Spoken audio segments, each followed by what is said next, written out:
আসসালামু আলাইকুম, সবাই কেমন আছেন? আশা করি সবাই আল্লাহর রহমতে ভালো আছেন। তো বরাবরের মতো আবারও আপনাদের সামনে একটা ভিডিও নিয়ে আসলাম। দেখতে পাচ্ছেন তারা ধান ময়লার কাজ চলতেছে। এটা হচ্ছে আমাদের দেশে, মানে আমাদের গ্রামে সর্বশেষ ধান ময়লার কাজ। আর এবছর আর হবে না। তো আবার যদি বেঁচে থাকি তাহলে আবার সামনে বছর দেখতে পারবো ধান ময়লার কাজ। আর ধান চাষ এটা হচ্ছে এমন একটা জিনিস কেউ করতে চায় না, অথচ সবাই ভাত খেতে চায়, এটা তো সবাই জানেন। কারণ ধান চাষ না করলে সব মানুষ না খেয়ে মরবে ভাই। তো দেখতে পাচ্ছেন ধান ময়লার কাজ চলতেছে। আর এই যে দেখতে পাচ্ছেন ভিডিওতে যারা ধান লইতেছে তারাও চলে যাবে কালকে। তাদের বাড়ি হচ্ছে খুলনা। তারা আমাদের ধান কাটার জন্য আসছে আর কি। তো খুলনা থেকে তাদের বাড়ি হচ্ছে খুলনা, দেখতে পাচ্ছেন।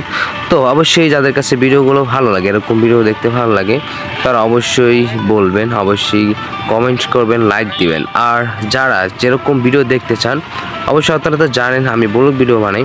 আর অবশ্যই আপনারা কীরকম ব্লগ ভিডিও দেখতে চান অবশ্যই কমেন্ট করে জানাবেন, তাহলে আমি উপকৃত হতাম। তাহলে আমি আপনাদেরকে অনেক সুন্দর সুন্দর ভিডিও দেওয়ার চেষ্টা করবো। ওকে, তো সবাই অবশ্যই এই চ্যানেলটি সাবস্ক্রাইব করে রাখবেন। আর কে কীরকম ভিডিও দেখতে চান অবশ্যই কমেন্ট করবেন। ধন্যবাদ।